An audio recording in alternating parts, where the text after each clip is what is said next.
My brother was always the genius. I was just the girl in marketing. Or so everyone believed, until the day my company quietly saved his from collapse. And he had no idea I was the one holding the lifeline. What happened next at Easter dinner would change everything. Before I tell you how the truth detonated at my family's dinner table like a well-timed grenade drop, a comment telling me where you're watching from, and if you've ever been the quiet one in the family, underestimated, dismissed, or told, your work didn't really count, hit that like button and subscribe. You're going to want to hear how this one ends. I'm Brielle Carter. I'm 32 years old. I run strategic acquisitions for one of the largest enterprise software companies on the West Coast. I lead a team of 15. I've closed 9-figure deals negotiated against some of the biggest names in tech and saved more than one promising company from total collapse. But in my family, I'm just Julian's sister. Julian, the tech genius. Julian, the real innovator. Julian, who built his first website at 12 and never let anyone forget it. For as long as I can remember, I was the afterthought to his spotlight. No matter how hard I worked or how high I climbed, it was always, "That's nice, Brie. Julian, tell us more about your new AI thing." And it wasn't just him. My parents adored his brilliance, even when they didn't understand a word of it. My mom, an English teacher, would nod along like Julian invented the internet himself. My dad, he couldn't set a DVR without help. But when Julian talked about blockchain or neural networks, he looked at him like he was looking at the future. When I won the regional science fair in 7th grade for a solar-powered water purifier, Julian told everyone it was cute. That same year, he got a write-up in a tech blog for building an open-source server framework. Guess who got the bigger slice of cake at the family dinner? By high school, I stopped trying to compete. I leaned into business classes, leadership roles, student council. But every win felt like a whisper compared to the roar around Julian. When I got into University of Washington's top business program, my dad barely looked up from the acceptance letter before asking if I'd heard from any technical schools. Julian, of course, was headed to MIT. I kept my head down, graduated with honors, landed a job in marketing at a small but promising tech firm. My first big campaign helped us double our conversion rate in Q2. Julian's response, "Cool, so you're like the person who writes the emails." I told myself it didn't matter, that I'd prove it with results, that if I just kept climbing, eventually someone would notice. But in 9 years, not once did my parents ask what I actually did for a living. And every time Julian launched a new startup, it was like the family threw a mini parade. They toasted his seed rounds, called him visionary. Even when the startups quietly fizzled out, no one asked why. He was still their golden boy, the risk taker, the genius. But me, I was the steady one, the good one, the one who brought a salad to dinner and stayed out of the way. Except I wasn't just steady.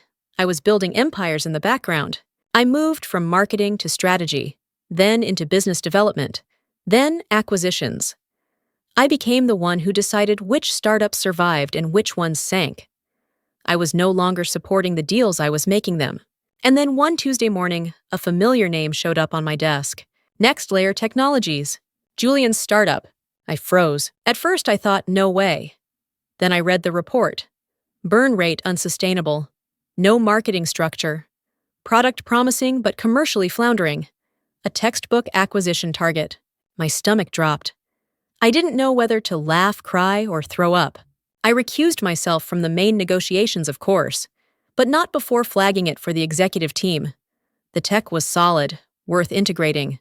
The founder, well, maybe he'd get lucky. I never told Julian. I didn't need to. I figured we'd sign the paperwork, integrate the product. He'd move on none the wiser. But then, Easter. My parents invited everyone home. Big suburban spread. My boyfriend Michael came with me. Julian arrived early, of course, holding court like he always did, talking about how you have to know when to cash in before the market turns. And that's when I knew. He was spinning the acquisition as a brilliant exit strategy, as if he had played the market perfectly. He looked me in the eye at that crowded dinner table and said, "Corporates, where innovation goes to die." No offense, Brie. And I snapped. Or I would have, if my grandmother hadn't beaten me to it. The silence after Grandma's words was so sharp, it cut through the clatter of forks and murmurs like a scalpel. All eyes turned toward me, and I remember thinking, this is it. You can either shrink again or you can finally speak. But I didn't need to. Not yet. Julian's laugh was brittle. She works in marketing, Grandma. She wasn't involved. And I could have let that stand. Could have swallowed it like I had every other insult. But something in me cracked. I looked him dead in the eye. Actually, I'm the director of strategic acquisitions at Synergy Tech, and I'm the one who flagged your company for review. Julian's face changed. Not just surprise, pure stomach-dropping disbelief. Like the room had tilted, and he couldn't find his footing. You're lying! His voice cracked. I didn't even respond, just sipped my water. Heather, his wife, spoke softly. I saw Bree's name on some of the early documents. I assumed you knew. The way Julian turned to her face, pale jaw tight, it was like the air got sucked out of the room. Dad looked between us like he was watching a courtroom drama unfold. Wait! Are you saying you bought Julian's company? I nodded. Calm. Cold. We acquired NextLayer 3 weeks ago. We were 3 months away from watching it fold. The tech is strong. The leadership... I glanced at Julian needed help. Julian pushed back from the table so hard his chair screeched against the floor. This is sabotage, he hissed. You waited for me to be vulnerable and then took over. You couldn't stand that I finally built something, so you had to insert yourself. I didn't flinch. You built something that couldn't survive without outside help. That's not sabotage. That's reality. He stormed out, slamming the front door. The table remained frozen. My mom was blinking like she was trying to wake up from a dream. My dad had this dazed look on his face, like he just realized his kids were people, not roles. I think the most shocking part, no one defended him. Not one person. Even Heather just sat there chewing her lip, eyes glistening. Grandma reached over and patted my hand. Her eyes calm as ever. Sometimes she said peace requires a little noise. Later that evening, after everyone else pretended nothing had happened, I found Julian on the front steps. He didn't look at me. You won, he said, voice hollow. This isn't about winning. He exhaled. You should have told me. You never asked. He went quiet. Then I didn't know you'd gotten that far. I thought you were still doing... What was it? Brand strategy? Strategic acquisitions. 2 years now. He finally turned to face me. Why didn't you say anything? My voice came out low. Because every time I tried to share something, you turned it into a lecture or a punchline. He had the grace to flinch. We didn't say much more after that. Just sat in silence. But something had shifted.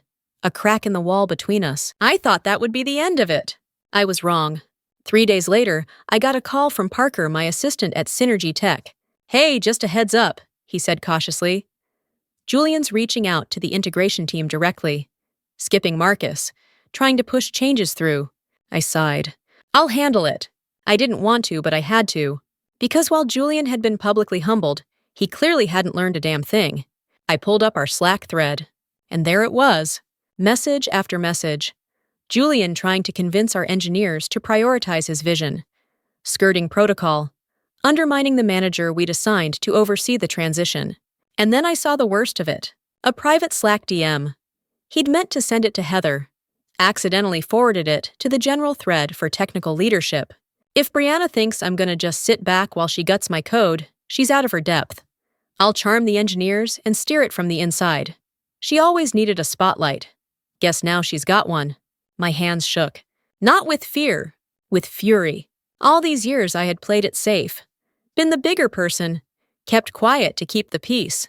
And now he was planning a mutiny inside my company. I screen-capped it. Sent it to Marcus. And then I scheduled a meeting with Julian HR, Marcus and Monica, our Chief Strategy Officer. The message subject line, Integration Protocol Breach, Urgent. The meeting started stiff. Julian opened with a smug smile, like nothing was wrong. Glad we're all aligned. Just trying to be proactive. I cut him off. Let's skip the pretense. I shared my screen. Clicked open the Slack log. Played back the message. Word. By. Word. Julian's face paled. Marcus turned to him cold. Is this your idea of collaboration? HR chimed in. This violates your advisor agreement. Julian stammered. It was a private message. No, I said. It was a window into who you still think I am. Silence. You don't get to talk down to me while profiting off my company's resources. Not anymore. He opened his mouth, then shut it. Because the truth was right there. Undeniable. Logged, timestamped, witnessed. Monica folded her hands. Julian, your position here is conditional. Brianna advocated to keep you on. That goodwill is not unlimited. The meeting ended, and for the first time in his life, Julian left with his tail between his legs. I didn't feel triumphant. I felt exhausted, like I'd finally stopped treading water after a decade of pretending I wasn't drowning. That night, I went home, curled up on the couch with Michael. He rubbed my back while I cried harder than I had in years, because the truth was ugly. I hadn't just been overlooked. I'd been erased, made small, deliberately underestimated, by someone who was supposed to love me. And I was done pretending it didn't hurt. I didn't sleep that night. I stared at the ceiling until sunrise, replaying that Slack message over and over in my head. She always needed a spotlight. He really thought that was who I was. He really thought this entire time I'd just been waiting for a chance to steal his light. The next morning, I opened my laptop and started pulling files. Not for revenge, for clarity. Because if Julian could say that to his wife and try to charm my engineers into a coup, what else had he done behind my back? What else had he said? What I found made my stomach twist. Our internal SharePoint had a folder labeled Next Layer Integration, Archive. Inside were emails timestamped weeks before the acquisition closed, threads where Julian had contacted Synergy Tech engineers before I ever flagged the company. One stuck out: if you acquire us, I'd love to lead the technical migration directly. I know people. I can fast-track buy-in. Dated 6 weeks before Easter, before he even pretended he hadn't known who acquired him, before his big "I had no idea Bree was involved" moment. He knew. He'd known. He was just waiting to spin it. I closed the file and sat there blinking through the white noise in my skull. It wasn't just about ego. It was manipulation. Intentional. Coordinated. And it got worse. I checked our calendar logs. Julian had requested access to our API documentation, classified internal tooling, through a backdoor Slack request to an intern on the dev team. The intern approved it. No one flagged it, because no one expected Julian Carter to be a problem. They still thought he was the charming golden boy. But I knew better. Later that day, Heather texted me, "Can we talk?" We met at a coffee shop near her hospital. She still wore her pediatric nurse scrubs, hair tied up, eyes tired. She looked nervous. I sat down. She didn't even wait for a latte. "I need to say something," she blurted. "I knew. About you. About the acquisition. I saw the documents." I swallowed hard. "Why didn't you say anything?" Her voice cracked. "Because I was scared. Because Julian, he gets defensive when anyone challenges the story he's telling, and he's been telling this one for a long time." I said nothing. She kept going. "I love him, Bree, but it's been exhausting. The startup burned through our savings. We maxed our credit cards. We were 3 months from defaulting on the mortgage." My breath hitched. He wouldn't let me tell anyone, she said. He was so obsessed with proving he could win on his own. I begged him to be honest. But when Synergy Tech made the offer, it was like a switch flipped. Suddenly it wasn't failure, it was strategy. And the story changed. So he lied. She nodded. "I'm sorry." And I believed her, because she looked like a woman drowning under someone else's narrative. That night I couldn't shake it. The fake emails, the secret messages, the lie he performed in front of our family like it was Broadway. So I did the one thing I didn't want to do. I called Grandma. She answered on the first ring. "I was wondering when you'd call." I didn't say anything for a second. "Then, did you know?" I suspected. "How?" "Because people who tell the truth don't need to perform it." Silence. "Then what should I do?" Her voice was steady. "What you've always done, except this time, do it out loud."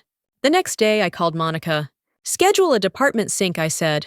"Full acquisitions and integration leadership. I'll present findings on Next Layer and where we go from here." She didn't ask why. She just said, "Copy that." The room was packed. 32 people on the Zoom, 5 in the main boardroom. Julian wasn't there. Not yet. We waited. At minute 6, he joined late, unmuted shuffling. "Sorry, traffic," he said. "What's this about?" I smiled tightly. "It's about truth." I walked them through the timeline. The early emails, the API backdoor, the internal Slack manipulation, the false pretense of ignorance, the message to Heather. I laid it bare. Screenshots, dates, access logs.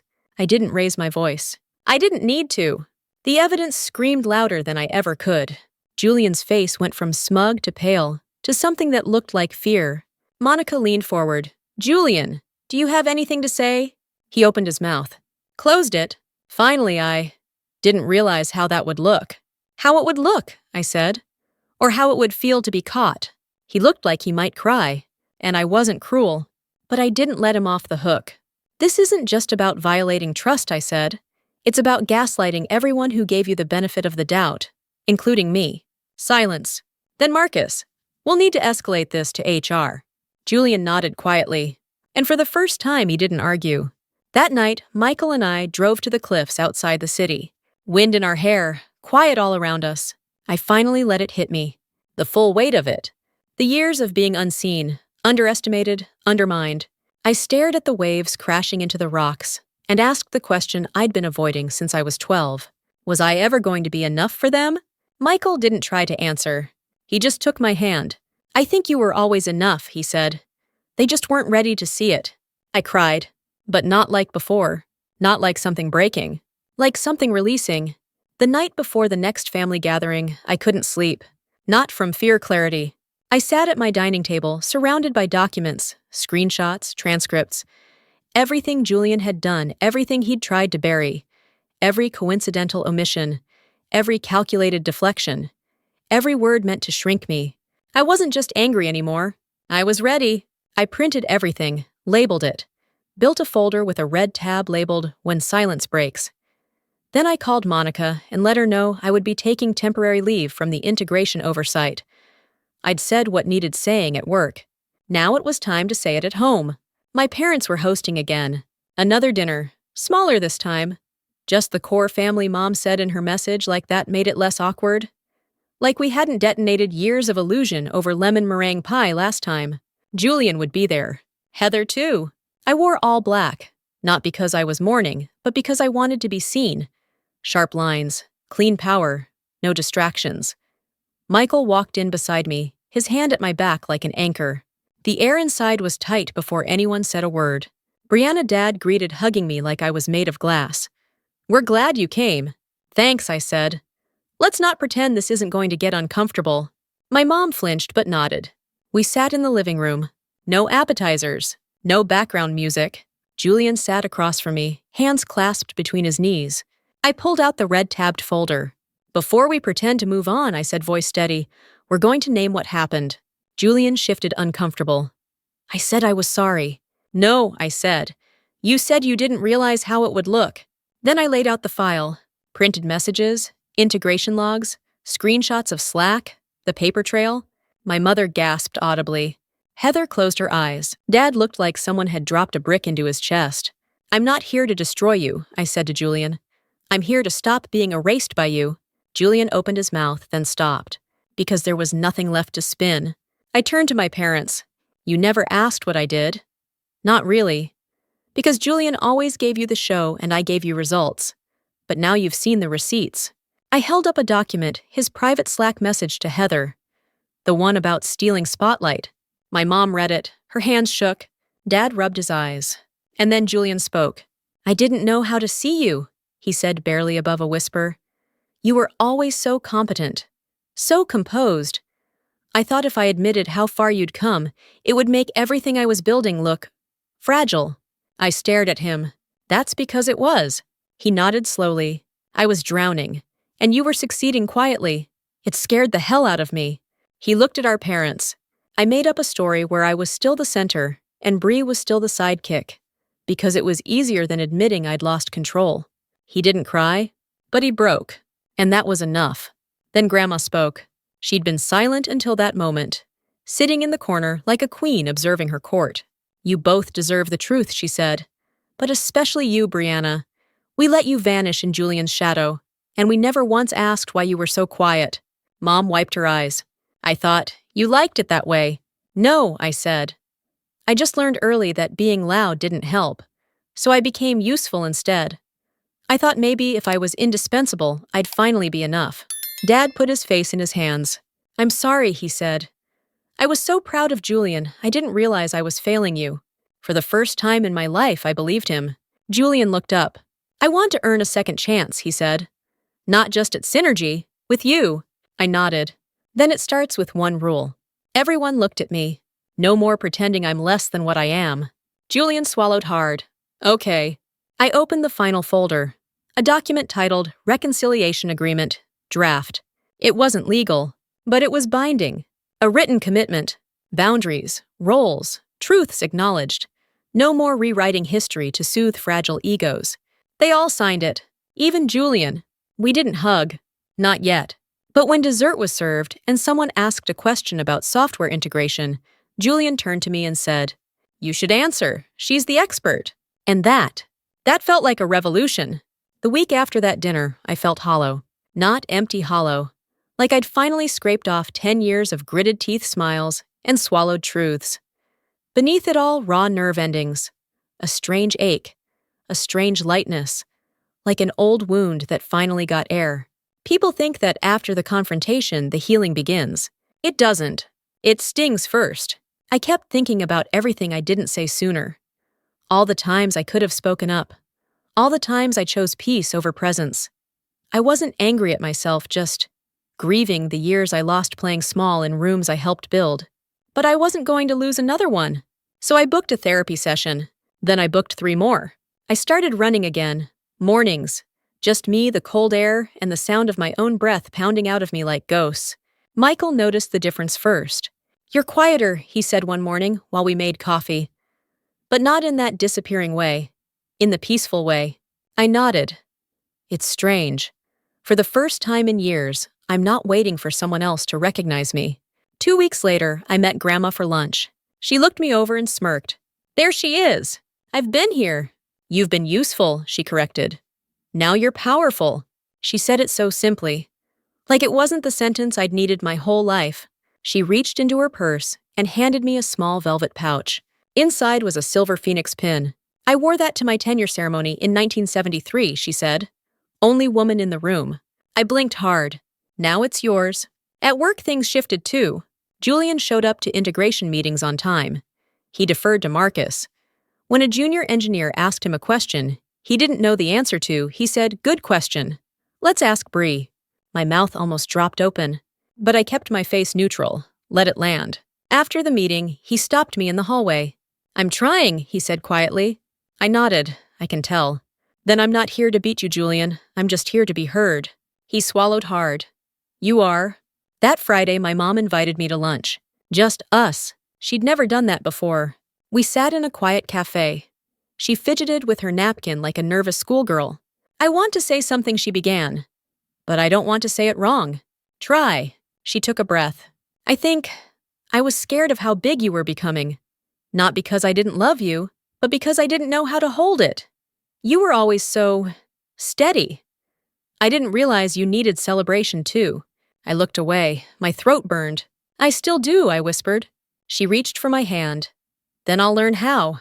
And somehow that meant more than 100 apologies. A few days later, Julian knocked on my office door. He held up a USB drive. "Tech demo update. Thought you might want a preview." I raised an eyebrow. "You asking for feedback?" He smirked. "You're the business brain, remember?" I opened the file. It was clean, improved, strategic.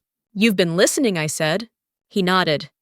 "Turns out when you stop trying to prove you're the smartest guy in the room, you actually learn things." "Wild." He laughed, then paused. "Can I say something weird?" "Always." "I miss you. I missed having a sister." I looked up. "You had one the whole time." He swallowed. "I know. I just didn't know how to see her." That weekend, Michael and I hosted dinner at our place. My parents brought wine. Grandma brought her sour cream pound cake. Julian brought himself and a humble bottle of red. No posturing, no monologue. We played cards. We laughed. When I cleared the dishes, my dad followed me into the kitchen. He leaned against the counter. "You're not just impressive," he said. "You're formidable." I blinked. "You always were," he added. We didn't see it until you made us look." I turned to him. "Are you proud?" He didn't hesitate, fiercely. Healing wasn't instant. Some days old habits slipped in. Julian made a snide comment once, out of reflex, not cruelty. I raised my eyebrow. He corrected himself without a word. Progress. My mom still defaulted to asking him about tech trends before me. But now she caught herself, turned to me with curiosity. "What do you think, Bree?" "Growth," But the biggest shift was me. I stopped needing the applause because I already knew the worth of my voice. In the weeks that followed, something unexpected happened. Julian started sending me articles about team leadership, emotional intelligence, business strategy. No comments, no jokes, just quiet signals that he was learning. One morning, I opened my inbox and found a simple subject line. This reminded me of how you handled the API integration. Smart. Attached was a Harvard Business Review case study on adaptive negotiation. I stared at the screen for a full minute, not because it was groundbreaking, but because it was respect. Unprompted, unconditional, unearned beyond what was already true. And that meant everything. At therapy, I told Dr. Liao that I felt like a new version of myself was forming, stronger, clearer, but unfamiliar. Is it normal to miss the old version, even if she was suffering? I asked. She smiled gently. That version kept you safe when the world wasn't. But she doesn't need to do that anymore. Let her rest. That night, I wrote a letter I never sent. To the girl who kept her head down at family dinners, who bit her tongue, who waited to be invited to speak. I thanked her, and I promised her this: you will never have to beg for space again. A month later, I walked past a team huddle and overheard Julian telling an intern, if you want to understand how to connect tech to business reality, shadow Brianna. She's got the map. I didn't stop, didn't smile, but my heart did something I hadn't felt in a long time. It lifted. 3 months later, we held a company-wide celebration. The successful integration of NextLayer's tech into our flagship enterprise platform was more than a win. It was a miracle, according to our CTO. But for me, it was proof. That quiet strategic leadership was just as revolutionary as showy innovation. That I didn't have to yell to be heard. I just had to stop apologizing for being the one who actually knew what she was doing. The event was held at our headquarters. Glass atrium, warm lighting, a buzz of genuine energy, not just corporate performance. I stood at the center of it all, not as a shadow behind someone louder, but as the architect of a turning point. Julian was there too. He wasn't on stage. He didn't try to be. He worked the room shaking hands with engineers and thanking our project managers. When someone complimented the new latency speeds, he smiled and said, that was a team effort. Brianna's strategic roadmap made that possible. I heard it. So did Marcus. So did Monica. I didn't need the microphone. I didn't need the slideshow. I already had everything I came for. Later that night, as the crowd thinned, Julian approached me with a glass of sparkling water. You good? He asked. I nodded. Better than good. He smiled. You know, this works. Us. When we stop trying to win. I laughed. Speak for yourself. I've always been winning. You just finally noticed. He grinned. Fair. Then without fanfare, he said it. You made this happen. And I'll never downplay that again. There was no audience. Just us. And it was enough. The next day, we gathered at Grandma's apartment for Sunday pot roast. She was already setting the table when we walked in. My dad brought fresh sourdough. Mom had a new haircut. Julian arrived last, but this time with zero need to take up space. We talked, we laughed. And then, halfway through dinner, my grandmother raised her coffee mug. A toast, she said. To Brianna, who reminded us all that real power doesn't need permission. Everyone followed suit, even Julian. My heart knocked against my ribs. It was surreal. For so long, I had been asking for this moment in silence, and now that it was here, it felt earned. After dinner, my mom joined me on the balcony. We sat in quiet for a while, sipping wine, watching the sunset wash everything in gold. You know, she said softly, you're nothing like I imagined you'd grow up to be. I arched a brow. Is that a compliment? She smiled. It is. I thought you'd follow rules, color in the lines, be dependable. I was all those things, she nodded. Yes. Until you realized the lines were drawn to keep you small. I looked out over the city skyline. They don't fit anymore. No, she agreed, and thank God for that. I used to think peace came from keeping things smooth. No ripples, no disruptions. But now I know, peace doesn't come from swallowing yourself whole. It comes from naming what hurt, reclaiming what was yours, and refusing to shrink just because someone else built their ego around your silence. As we got ready to leave, Julian surprised me again. He handed me a wrapped box. Don't worry, it's not a trophy. Inside was a black leather notebook. embossed with the words, "Take up space." Figured you could write your next strategy in something worthy. I looked up at him. No sarcasm, no performance. Just a brother finally seeing his sister for who she was. "Thank you," I said, voice thick. He reached out and hugged me. And this time, it felt real. I still don't know if things will always stay this way. Patterns are stubborn, memories are sticky, families don't change overnight. But I know this. I have the tools now. The words, the voice, the proof that I can speak the truth, even if it breaks the room, and the room won't break me.